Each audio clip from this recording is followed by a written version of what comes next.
आइए तो बिहार स्पेशल की श्रृंखला को आगे बढ़ाते हुए इस वीडियो में हम बिहार के प्रमुख लोक नृत्य के बारे में स्टडी करने वाले हैं। ध्यान से समझिए। जैसे कि बिहार है मुख्य रूप से दो भागों में गंगा नदी उसको बांट देती है। तो उत्तर वाले भाग में कुछ और कुछ दक्षिण वाले भाग में और बाकी के बाकी इंटायर बिहार में हमको देखने को मिलता है ये लोक नृत्य जो प्रचलन में है। देखिए विद्यापति नृत्य, विद्यापति का क्षेत्र कहाँ है? मिथिलांचल रीजन। तो वो नृत्य कहाँ होगा? मिथिला क्षेत्र में होगा। करिया झूमर नृत्य ये भी मिथिलांचल क्षेत्र में होगा। लौंडा नृत्य, धोबिया नृत्य ये भोजपुरी वाले क्षेत्र में होगा। जोगीरा नृत्य, कटघोरबा नृत्य, पवरिया नृत्य, झरनी नृत्य ये इंटायर बिहार में देखने को मिलता है। एक बच जाता है खोलरीन और दूसरा बच जाता है झिझिया नृत्य, ये भी पूरा बिहार में देखने को मिलता है। तो इस स्लाइड में इस अभी जो हम लिखे हैं उसमें विद्यापति नृत्य, करिया झूमर, लौंडा, धोबिया, जोगीरा, कटघोरबा, पवरिया और झरनी के बारे में स्टडी करेंगे। अभी दो बच जाता है खोलरीन और झिझिया नृत्य, इसको जो है हम अभी इसको साफ करने के बाद पढ़ेंगे। फिलहाल ये देखिए विद्यापति नृत्य मुख्य रूप से विद्यापति के पदों की जो रचना किया गया है उस पे गाया जाने वाला ये नृत्य है। जैसे शिव का नचारी जो होता है वो विद्यापति से संबंधित होता है, वही नचारी को लिखे हैं उसी पे लोग गाता है। ये मिथिला क्षेत्र में गाए जाने वाला एक सामूहिक नृत्य होता है। कौन?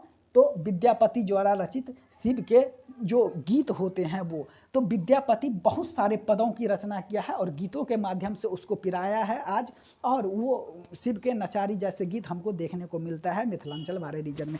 दूसरा जो महत्वपूर्ण है वो है करिया झूमर। ये भी मिथिलांचल रीजन में ही गाया जाता है, मुख्य रूप से लड़कियों के द्वारा, और लड़कियां और उसके सहेली एक दूसरे का हाथ में हाथ डाल करके वो नृत्य करती है, और ये मिथिलांचल क्षेत्र में ये प्रचलन में है। तो मिथिलांचल क्षेत्र में दो गीत प्रचलन में है, एक विद्यापति नृत्य और दूसरा करिया झूमर। उसके बाद लौंडा नृत्य और धोबिया नृत्य, ये दोनों के दोनों भोजपुरी क्षेत्र में प्रचलन में है। लौंडा नृत्य में क्या होता है? ये वैवाहिक और मांगलिक अवसरों पे ये गाए जाने वाला एक नृत्य है, भोजपुरी क्षेत्र में गाया जाता है। और यहाँ पे लड़का लड़कियों का स्वांग बना करके, लड़का लड़की का रूप बना करके इस नृत्य को करते हैं, और ये लौंडा नृत्य कहलाता है।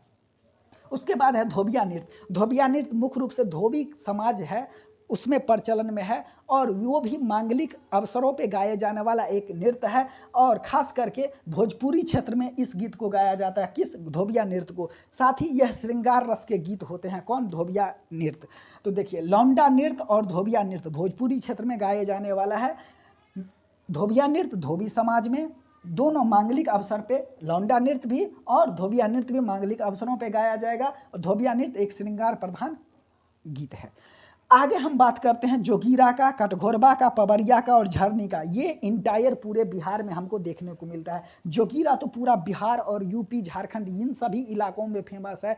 होली के अवसरों पे गाए जाने वाला यह एक सामूहिक गीत होता है जिसमें रंग अबीर लगाते हुए लोग एक दूसरे को लगाते हैं और मौज मस्ती करते हुए जोगीरा गाते हैं। ठीक ना? तो जोगीरा मौज मस्ती का गीत है, होली के अवसरों पर गाया जाता है, पूरे बिहार रीजन में ये प्रचलन में है।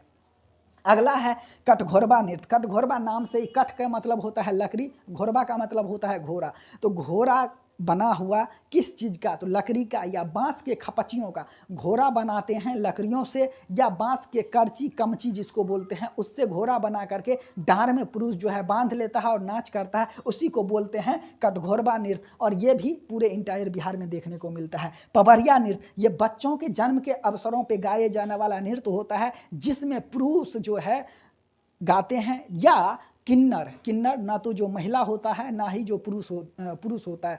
तो इस प्रकार से किन्नरों के द्वारा या पुरुषों के द्वारा जन्म के अवसरों पे गाए जाने वाला गीत को पवरिया गीत बोलते हैं। उसके बाद है झरनी नृत्य। झरनी नृत्य मुहर्रमों के अवसर पे मुसलमान समुदायों में गाए जाने वाला एक नृत्य है जिसमें तजिया के साथ चलते चलते हुए शोक का गीत गाते हैं। कैसा शोक? तो हुसैन और हसन के जंगियों द्वारा झरनी गीत गाया जाता है जो एक शोकाकुल गीत है, और ये तजिया जब निकलता है उस समय तजिया के साथ चलते चलते ये पीछे से गाते हुए चलते हैं या आगे से गाते हुए चलते हैं।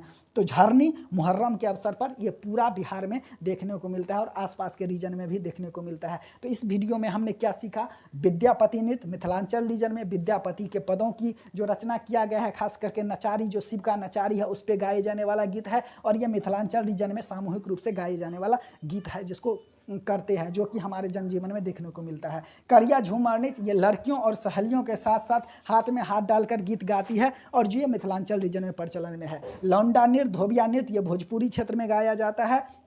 और ये मांगलिक अवसरों पे गाए जाने वाला गीत है। धोबिया नृत्य धोबी समाज में प्रचलन में है, श्रृंगार रस का गीत है। क्लियर। लौंडा नृत्य विवाह और अन्य मांगलिक अवसरों पे भोजपुरी क्षेत्र में लड़का जो है लड़कियों का सॉन्ग बना करके गाता है। जोगीरा नृत्य होली के अवसर पर रंग अबीर लगाते हुए मौज मस्ती करने वाला गीत है। कटघोरबा नृत्य लकड़ी या बांस के खपच्चियों से घोड़ा बनाता है, डांड में बांध करके नृत्य करता है, पूरा बिहार में प्रचलित है। पवरिया नृत्य बच्चों के जन्म के अवसर पर गाए जाने वाला गीत है, ये पुरुष के द्वारा या किन्नरों के द्वारा गाया जाता है। झरनी नृत्य मुहर्रम के अवसरों पे गाए जाने वाला है, तजिया के साथ साथ ये गीत गाते हुए चलते हैं। शोकाकुल है, जिसमें हसन और हुसैन के जंगियों द्वारा नृत्य करते हुए यहाँ पे चला जाता है। आगे हम खोलनीन नृत्य और झिझिया नृत्य के देखने वाले हैं। ये जो खोलनीन नृत्य होता है ना, मुख्य रूप से बेसियाओं के द्वारा किया जाता है, या जो नाचने और गाने बजाने का काम करती है केवल उसी महिलाओं द्वारा किया जाता है। कब किया जाता है? तो जैसे किसी के घर में आमंत्रित अतिथि है तो उस अतिथि के मनोरंजन करवाने के लिए या तो बेसिया या फिर वही जो नाचने गाने का काम करती है महिला, उसके द्वारा, जिसको व्यावसायिक महिला बोले जाता है, उसी के द्वारा ये नृत्य करवाया जाता है। कब? तो आमंत्रित अतिथि को मनोरंजन करवाने के लिए, ठीक ना। ये पूरे बिहार में प्रचलन है, जो धनिक लोग होते हैं वो ऐसा करवाते हैं, ठीक ना, और अतिथि का मनोरंजन करते हैं। तो खोलनीन नृत्य बिहार में प्रचलन में है, या तो बेसिया या तो व्यावसायिक महिलाओं द्वारा शुभ अवसर पर आमंत्रित अतिथियों को मनोरंजन करवाने के लिए ये करते हैं। अगला है झिझिया नृत्य। ये मुख्य रूप से राजा चित्रसेन और उसकी रानी के प्रेम प्रसंग पर आधारित लोक नृत्य है। इसमें केवल महिला ही पार्टिसिपेट करती है। एक महिला बीच में रहेगी, सर पे घड़ा रखे रहेगी, चारों तरफ से महिला हाथ पकड़ के एक दूसरे का वो नृत्य करती है, और इसमें क्या होता है, प्रेम प्रसंग वाला बात ही इसमें गाया जाता है। तो झिझिया नृत्य राजा चित्रसेन और उसकी रानी के प्रेम प्रसंग पे आधारित है। तो इस प्रकार से बिहार में जितने भी लोक नृत्य था, जो 10 लोक नृत्य मुख्य रूप से फेमस है, उस सबों के बारे में हमने देखा किस प्रकार से विद्यापति नृत्य यहाँ पे प्रचलन में है। विद्यापति के पदों को शिव के नचारी के रूप दे करके वहाँ पे गाया जाता है, और ये पूरा मिथिलांचल रीजन में प्रसिद्ध है, सामूहिक रूप से गाया जाता है। करिया झूमर ये भी मिथिलांचल रीजन में प्रचलन में है। लौंडा और धोबिया भोजपुरी रीजन में है। कटघोरबा पूरा बिहार, जोगैरा पूरा बिहार होली के अवसर पर गाए जाने वाला। पवरिया बच्चों के जन्म के अवसर पर गाए जाने वाला। झरनी, खोलनीन और झिझिया को हमने अभी अभी देखा है। तो इस प्रकार से बिहार में जो हमारा लोक नृत्य से संबंधित एक टॉपिक था, जिससे कि क्वेश्चन बनता है मेंस और पीटी इंटरव्यू लेवल पर, वैसे भी बिहार को एक बहुत ही नज़दीक से जानने के लिए ना आपको सारा का सारा जानकारी होना होता है। तो ये था मेरा एक लोक नृत्य से संबंधित एक डिटेल्ड एनालिसिस। आशा करते हैं कि इससे आपको कुछ लाभ मिलेगा बिहार को जानने में, और हमारे राज्य की कला संस्कृति, हमारे प्रदेश की लोक जीवन किस प्रकार से चल रहा है उसको समझने में। मिलते हैं एक नेक्स्ट वीडियो के साथ, तब तक के लिए बहुत बहुत धन्यवाद। Thank you.